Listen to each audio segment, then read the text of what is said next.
Thanks so much for coming. We're talking about setting your values and following them, and there's such a great panel of very accomplished people, so I'm just going to run through it really quick in no particular order. There's Shawn, Hoyte, who is a program manager for ConEdison of a program called Commercial Direct Install, which helps small businesses upgrade their systems to save on energy costs. He had started as a field worker building power plants and other projects before getting his degree in sustainability from Columbia.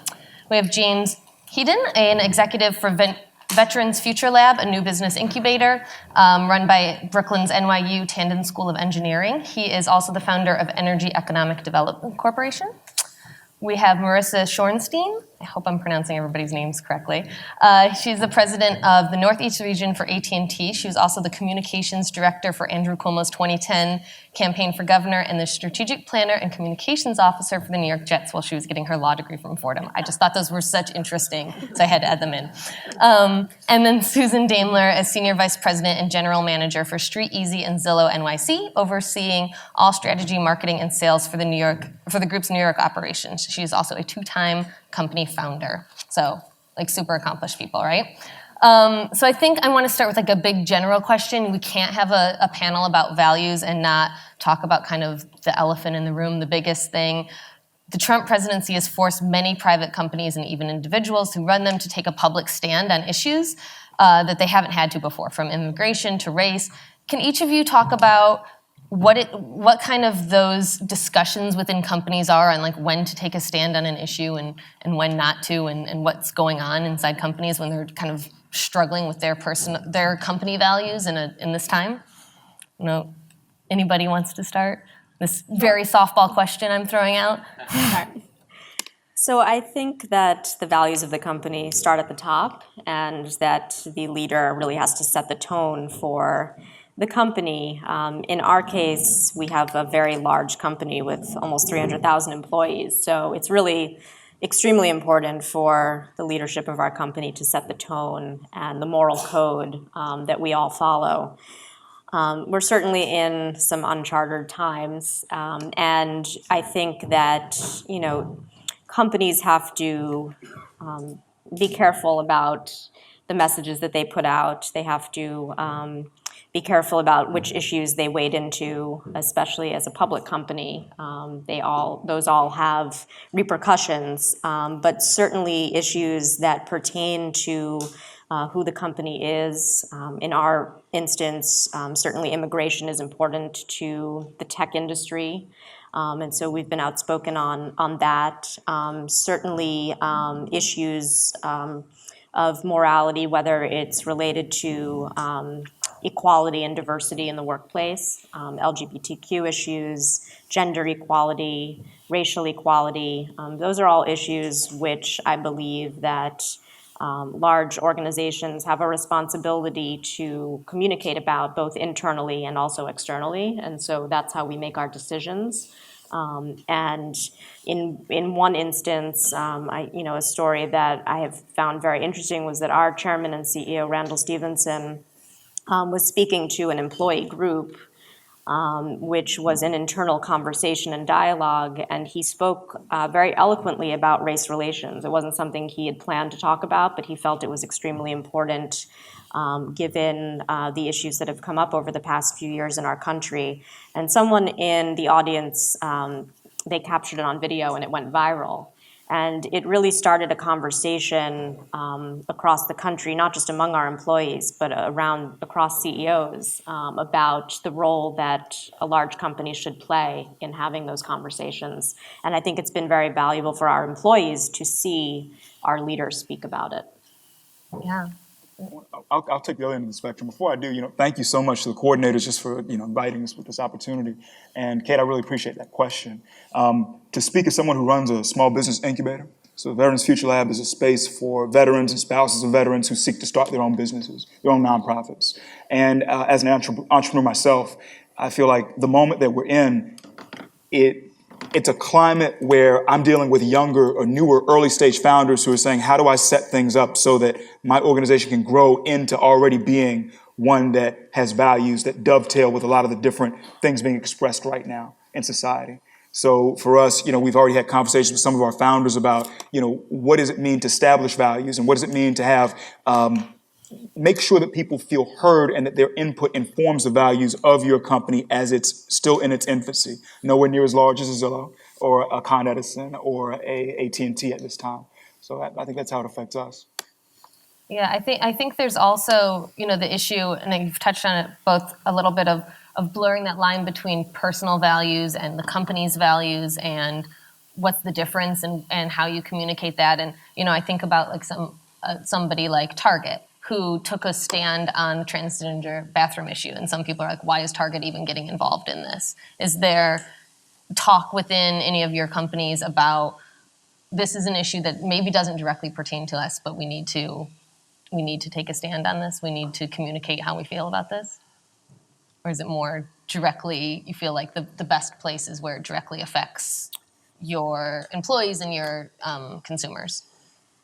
I mean, I think one of the most important things with all of the talk of values is it can't be, yes, the executive suite or top down sort of sets an example, but really everything has to come from the bottom up, right? And so we might say, gender issue might not be an issue for the leaders of company X, but it is impactful to a lot of the employees. And so I think it's staying true to your employee base and making sure that they have avenues to be heard, and that's flowing both ways. Otherwise, and that's what true, company DNA is not just what these four people think the DNA is, but what it actually is at its core.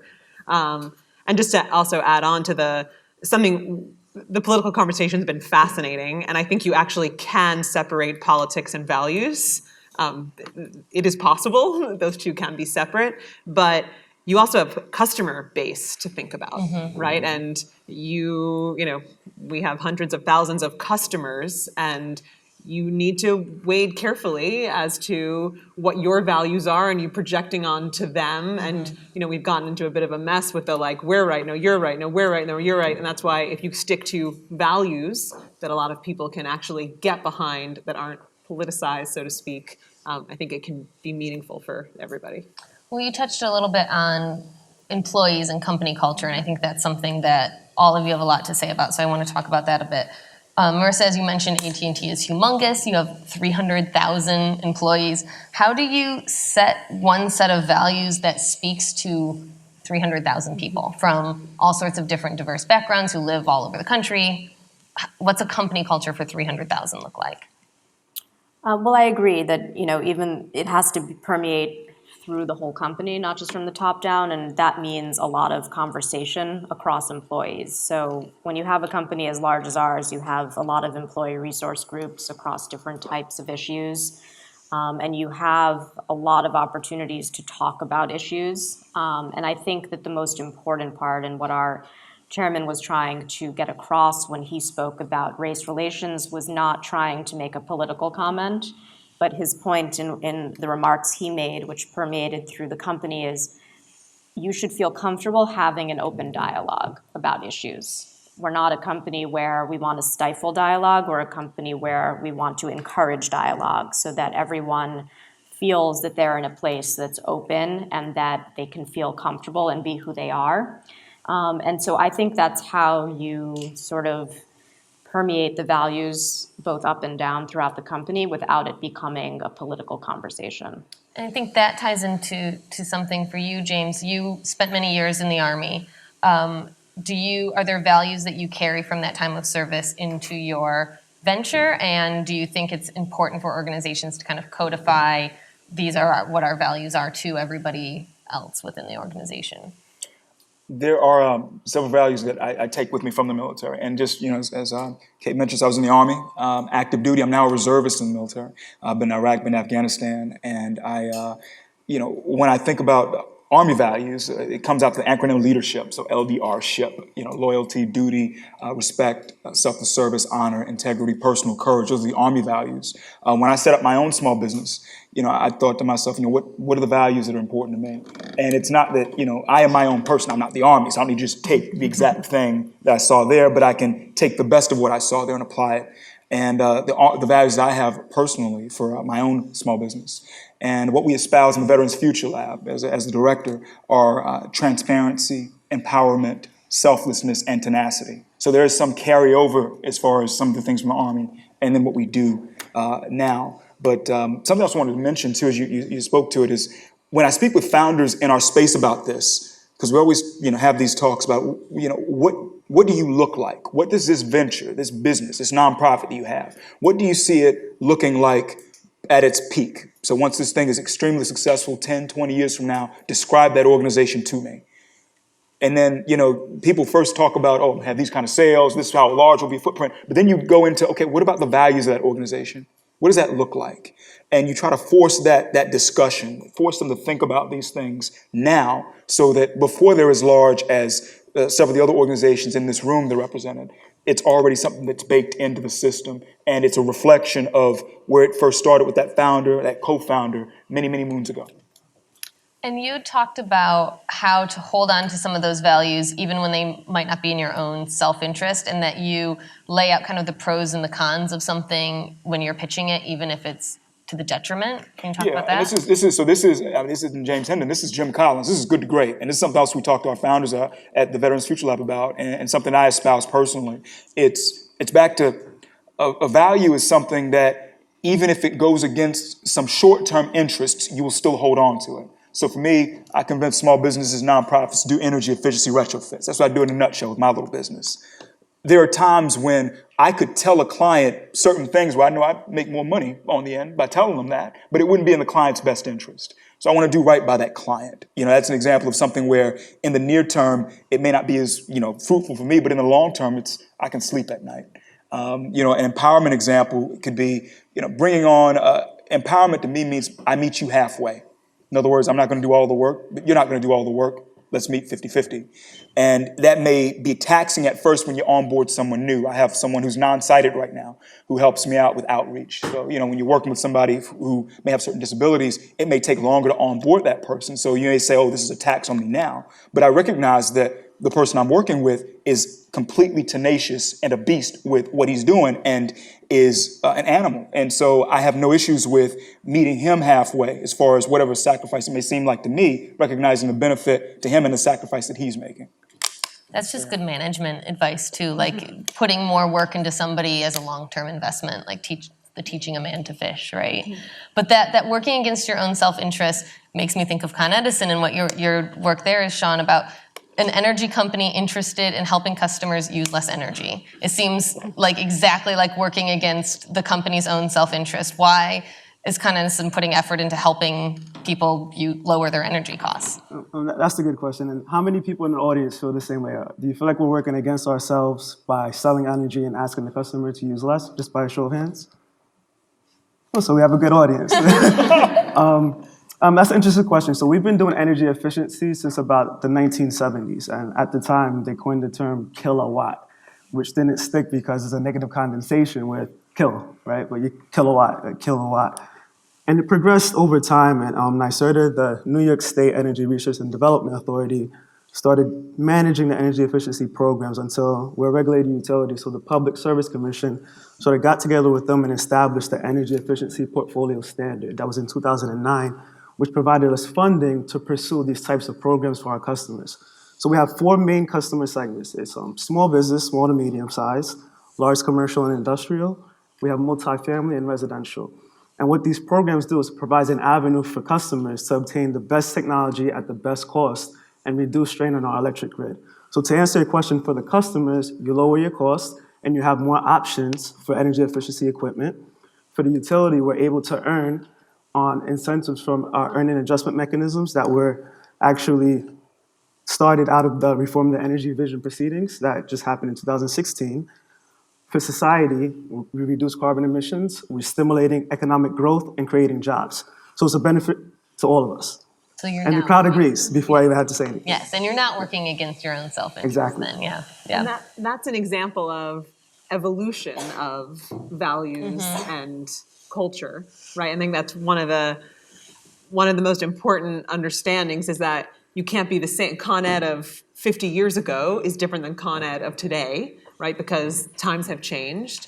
right? And our company values have also changed and evolved over time, and we're constantly revisiting them to make sure that they're in line with the company we are today and the world that is out there. And we're about to add a core value about equity and belonging, which maybe is a response to, current climate, as you said. But when we made our core values 6 years ago, that was not top of mind for our employee base. Now it is. And we have to make sure that we're evolving with our employees, with the times. And you have I always refer to it as DNA. You have a DNA as a company. Your DNA doesn't change, but who you are changes with the experiences that you gain. So if you're 2 months old, if you're 30 years old, if you're 60 years old, your DNA is exactly the same, but you are different. And you have to make sure that as a company that you're answering what's out there. And it's like evolution to survive. Yeah, and I think So- you're basically almost answering the question I was going to ask you, but Zillow started out as like a small startup that maybe had a lot of the small startup culture issues that plague a lot of, startups, and it's growing into this big mature company, and you're taking those strides to do it.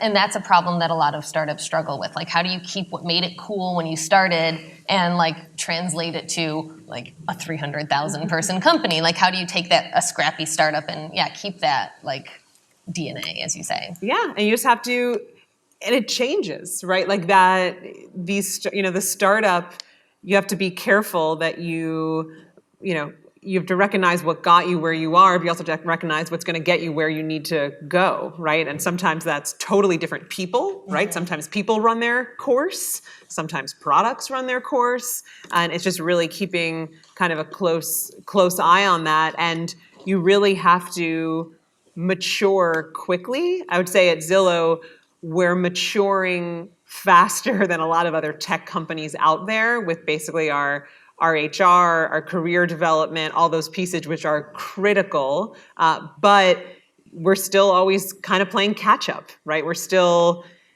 trying to get ahead of where our employees are, and it's a ton of money and time and resources, but that's how, and you just have to also nip things in the bud, and there's the death by 1,000 cuts as well. And when you see these little tiny things, even I was in a meeting the other day and, someone used the phrase oh, this is like a cage match. And I was like, it's like a debate, but these are little things that if you let them go, who knows what that becomes. And so you have to, again, know who you are and make sure that also you're always true to that. And almost like you see something, say something. Mm-hmm. I think that keeps things also kind of contained, and people knowing why they come to work, which is to work and to further your mission, right? They don't come to work to play foosball, and they don't come to work to, that's also, and we've also done a lot of sort of, I think, teaching the younger generation that perks is not culture, right? And that's something also that took a long time, but having free food is not the culture, right? That's a perk. Yeah. And not conflating those two things, which can actually really hurt your culture long term. I think that's a problem of a lot of startups. That sort of culture stood in for real structure, right. And things like HR. A lot of startups would not, right. have HR when they started. But both you and James mentioned something that is so interesting, and we write about it all the time at Fast Company, which is transparency. And there's all sorts of different approaches to it. And it's one way for companies to show a lot of their values. There's full salary transparency. There's transparency in business operations. I'd love to hear how all of you think about transparency in a way to communicate your values to, it's mostly, I think, to employees, but I think there's a level of transparency for consumers too. I guess I can speak to that, because transparency, at least for me on its face, is, of course, being transparent with how you're operating, making sure that, people know what you see is what you get, and, that you're an honest broker. But another aspect of transparency, and Susan, you kind of touched on it, it's back to, I had a mentor tell me about, 3 different aspects of culture, something he'd read somewhere, where one of them is what you say or write. Another one is your physical space, how it's arrayed as far as your organization. And then the third area is what you will accept.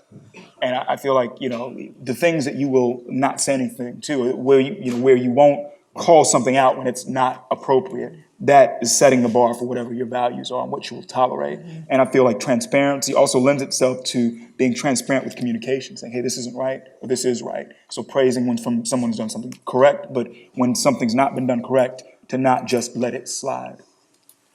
Yeah, there's a lot in that about having a policy, and we had a great piece after the incident at Starbucks earlier this summer about how you can have a corporate policy. You know, Starbucks was a progressive company that had a policy, but how does that trickle down to the actual people that work there? And it doesn't mean anything to have it written down and to say it if it isn't lived by the employees. We do a number of things. So to transparency, one of our core values is turn on the lights. And like all our core values, it has an internal implication and it has an external implication. And so internal is transparency in meetings, transparency in communication, transparency performance, making sure that people know how they're doing, when they're doing it, et cetera. And also, of course, with like structure, even roadmaps, project plans, launch plans, like really making sure everybody is in the know as often as possible. Also, turn on the lights from an internal perspective. One of the ways we communicate our core values is through rewards. Like we actually have it as part of our performance reviews. You get rated on your core values. We have it throughout the office in office decor. We have it you can get karma points, and those are attached to core values. And they've really caught on. People end their emails with hashtag turn on the lights, hashtag own it, whatever, like really making it part of what we do. And then externally, for us, turn on the lights is our promise to our customers, our consumers, about data transparency, that we're going to help you get the most data, empower you with all the information you need to find the best home for you and for free. So there's, like you said, I think it's important that these core values both look inwardly but also externally, and then you're actually very true to who you are as a company. The polar opposite. He's turn off the lights, you're turn on the lights. I was going to let it I was lie. thinking the same thing. I think for ConEdison, we're in a peculiar position where transparency is on both ends as well, for our customers and for our employees. One thing that stood out about the company when I started back in 2007, they were very clear about the mistakes that they've made in the past with being transparent with how we tell the customers exactly what's going on, understanding that the commodities that we offer our customers, steam, gas, and electricity, are extremely dangerous. And ramifications of those commodities could be health threatening. My first day through training must have been my first week, 40 hours of videos about mistakes they made, what we don't want to do, what we're going to do in the future, and how we're going to do better. One of the 6 core principles of ConEdison is seek and accept responsibility, and that's including the company itself. And they drive that culture from the employees, who most of us is only in New York City, Westchester County, and parts of Orange Rockland for our extended company, our customers for the company as well.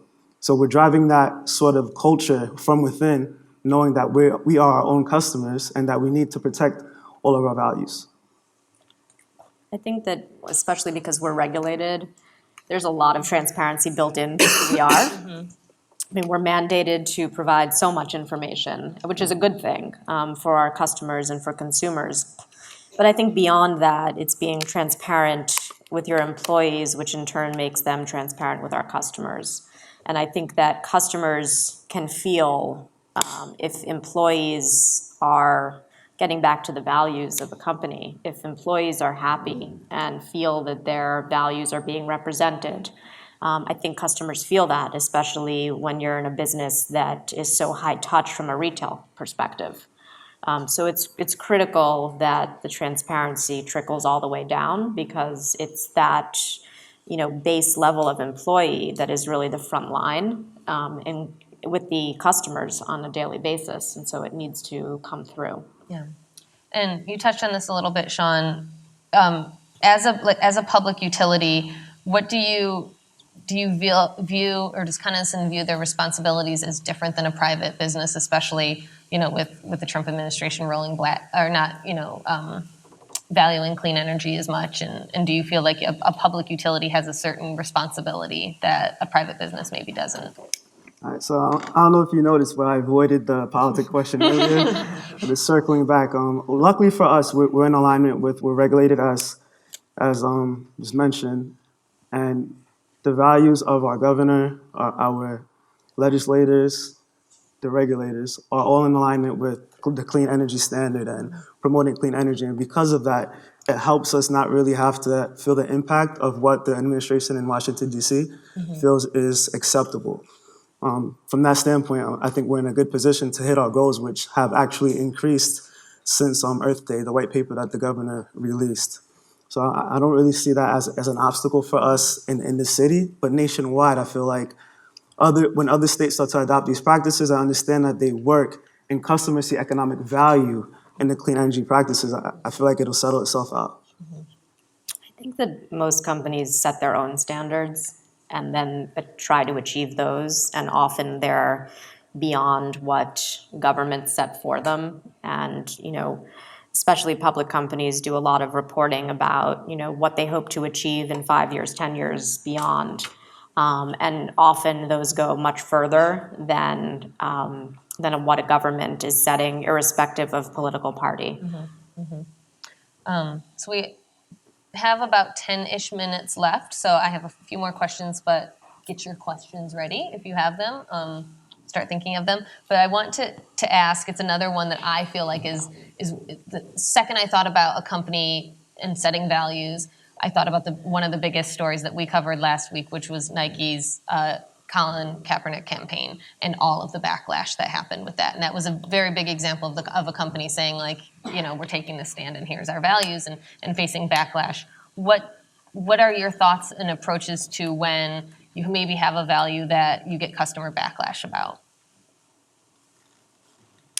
Or has that not, none of you are Nike with a big ad campaign, but yeah. It's funny because I'm not thinking about customer backlash, I'm thinking about internal, where, so remember, I'm dealing with a lot of early stage, veteran-run small businesses and nonprofits, and an internal issue I'm dealing with. Back to, I feel like values go sideways once you start having unfair application of them. In other words, I say this is the value, it applies to this person, but not this other person. You know what I mean? Maybe of this particular race or this particular ethnicity, this gender, et cetera, when it's not fairly applied. What I'm dealing with is, we have a lot of folks who are veterans who are looking at their own fellow veterans in one way versus everyone else. And it's important to me to tell our vet entrepreneurs, hey, look, there's a larger ecosystem here. It's not just all veteran planet. We're here to support you as a veteran, as a spouse, but, I need you to, don't let certain thoughts, don't just think I'm going to stick to my own kind, and don't just unfairly apply the things that you lay out as your practices to one person or one group versus another based on whether they're a veteran or not. And that's what I'm dealing with very young companies. So I can only imagine the extent to which this plays out once you do start to layer in race more and creed and gender and things. So that's just, my take from that. Yeah. We've been, I think, lucky. Housing is what we do. And so our way of giving back and community and thinking about those pieces are all housing related, which are less politicized, right? So Nike has taken a sports figure, right, and turned it political, which is different. And so where we focus on housing and affordability and what that means, which is something everybody, and we hope our platform, educates people and gets them behind it. But we have, something called the Home Project that everybody gets involved with, and it's so aligned with our mission and our core values that it actually makes it quite easy to kind of blend it in and to share it with your customers in, I think, a really important way. So we have it kind of easy in that sense, but also then makes it even more important, and that housing is something that's critical to everybody. So it's even our duty that we have to keep doing social good for that piece of the country. I don't know, is there anything else before everybody else gets to ask questions that I should have asked that the good journalist always has to ask, like, what did I forget? Okay, I think questions for anybody?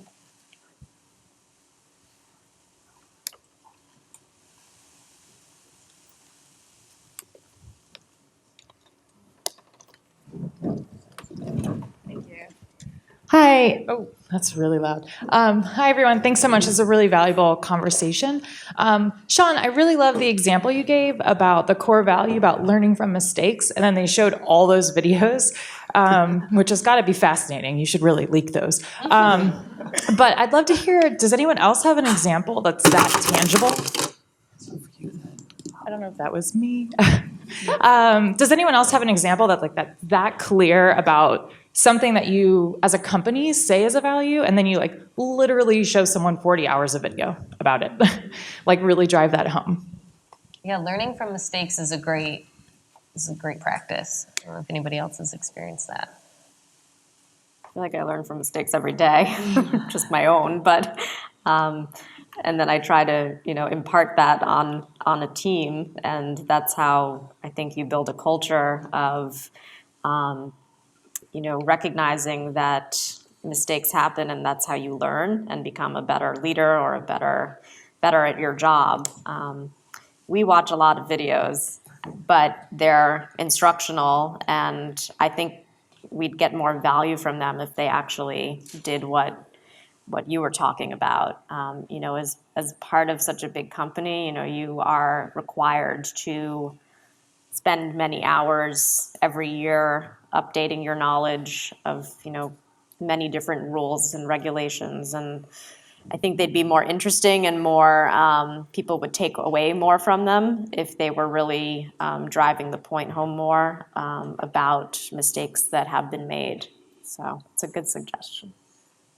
On the macro level, I think we do it with performance reviews, where our core value, like you are now, like what you get paid, how you get judged at the end of the year, a portion of that is based on if you live our core values or not, like directly tied to it, which is pretty dramatic. So you better know what they are, you better know how to live them, right? And throughout the year, there's a lot of, and sometimes people use them negatively, which some people don't like, but is actually pretty impactful of like, this isn't really Zillow is a team sport. Like sometimes that's actually more impactful than, good job, Zillow's a team sport. So we constantly see them turn up in that way, but at the end of the year, someone's telling you, you don't really, you live our core values on a 3 out of 5, let's talk about that. And it impacts your pay, right? And your ability to move within the company.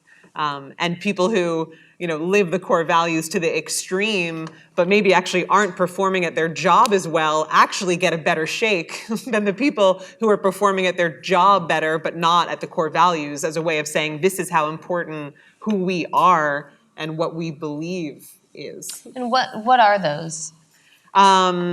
We have own it, turn on the lights, act with integrity, winning is fun, ZG is a team sport. And how do you take something that can sound pretty nebulous, like winning, or something, and like make that into a concrete thing that you measure that somebody is doing well or not doing well? It's a great question. We have a lot of sort of documentation around what they are, and we try and reinforce them at company meetings. Like, this is an example of X, this is an example of Y. And interestingly now, back to this evolution, we're undergoing a process of revisiting. So this idea of like adding one about equity and belonging, we're revisiting. And so winning is fun is like a great example, where we went to these 4,000 employees. What does this mean to you, et cetera, et cetera? And it turns out that winning is fun means something very different to different people, which is we have not done a good job of winning is fun. And now we need to go back and clarify what that needs to actually be. So again, it's this constant checking in and making sure that everyone's speaking the same language. Yeah, exactly. It's hard to reach a value if it means something different to everybody. Yeah.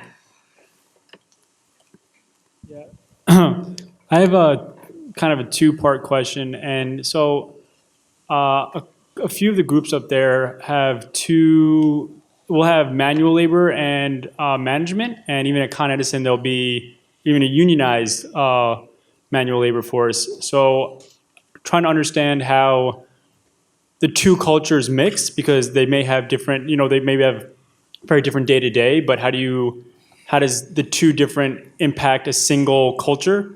And then the other part is what happens when you are a public company and you have external stakeholders, or even ConEd, who has an entire city as a stakeholder and all their customers. How does that impact when you're not only answering to yourself, but you're also answering to your shareholders and other people like that? All right, so that question's for me, right? Okay. I can speak to the union management part. When I started, I was in the union. And I think that there is a challenge between management employees and union employees depending on the department that you're in. So we have a ton of different groups within ConEdison, from accounting to legal. I was in construction services when I started, which is a different mold of a type of employee, working in extreme weather conditions. When people were staying home for work during storms, I was driving into the storm. That's kind of the job that I had. And management would consistently lay out a plan for us to drive the work to make sure that we maintain the integrity and reliability of the grid.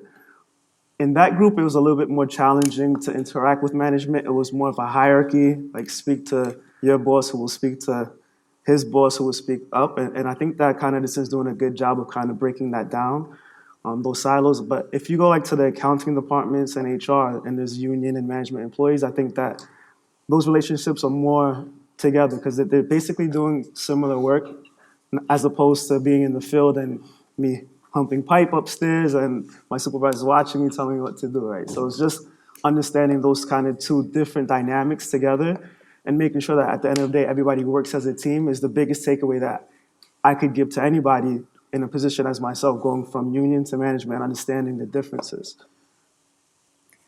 I would say, we're the largest union employer in the United States, actually, and so it's an issue we deal with every day. And there's a natural tension, obviously, between management and non-management, but I think that as a company, we've worked very hard to create the same values across the board, and to ensure that non-management feels equally invested in the company. And we do that by ensuring that they have the trainings and that we're providing the same level of commitment to them as we are to our management employees. I also think it's important that a majority of our management employees do strike training, which means that we go out there and we climb poles and we do defensive driving training, and we do all kinds of things in the case of an emergency or in the case that our union's on strike. And so I think that adds value in terms of our management employees really understanding what it takes to be on the other side. And that's been very helpful for our employee base. I think that works even in non-physical jobs that, like, you shouldn't, I've always heard the maxim, like, you shouldn't ask anybody to do something that you couldn't do yourself or that you wouldn't do yourself, I will say, like, my first week on the job, I did a job shadow just in a different department, and it was incredibly valuable to just understand a totally different type of experience within our company. And it's something we really encourage people to do across the company, is to go to a different department and see how people spend their days. Yeah, it gives you an appreciation that you're not like, oh, those people in sales are so lazy, they never do anything. You're like, oh, wait, actually, yeah. I think we have time for one more question, yeah. Thank you. I just wanted to ask, with all of the talk around evaluating your employees on how well they live and adopt your values, what are your practices in terms of hiring employees and evaluating whether or not there really is a values match? And if you think that those personality assessments have any weight at all, and I don't know if you use them, but I'd love to hear, both what your hiring practices are in terms of finding that culture fit or values fit, and then if you use any assessments or if you've had experience with them in the past. Yeah, we do not do the assessments. My experience with them actually is so many years ago, and they're interesting. What we do, so let me get back to that. For hiring, we have loops, right? So we have 6 or 7 people on a hiring loop, and actually the hiring manager, who's in charge of the loop, assigns every person in the loop a core value that they are meant to sort of ferret out in the interview. And obviously it's hard, but again, back to that, like, okay, I'm evaluating this person on Z is a team sport, hence let's talk about collaboration, right? And the questions that person is meant to discuss with that person is, how do you work in a team environment, and this and this and that. So that is how we do the and we actually stay away from culture fit, right? We don't talk about that anymore. But that's how we talk about our values, and it also then gets them across to the interviewee. So from a personality assessment, what we do, so we don't do them on the onset, but we have a program that really has taken hold called Insights. Once you do become an employee, you take Insights, which is essentially one of the many versions of Myers-Briggs, and you end up with a full profile that your manager gets to read, and it's all based on color. So instead of ITMJ or whatever, it's red, yellow, green, and blue. And these are the colors that you express. You're not like, I express red, even though people would be like, you're red, but that's not correct. I express red. And it's meant to help people communicate better with each other. So it's just like, you want diversity, and in a dream world, your organization is 25% red, 25% yellow, 25% green, 25% blue. If you got 50% red, like not good, or 50% blue, not good. And so that's how we then get you're in the door, now how do we make sure that you can work most effectively, and vice versa. It's actually, and it has taken hold. Like, you always try lots of different things, some totally fall flat. This is something that has very much taken hold in our company. Okay, I think that's all the time we have, unless somebody else wants to get something in really quick. Great, thank you so much. Thank you.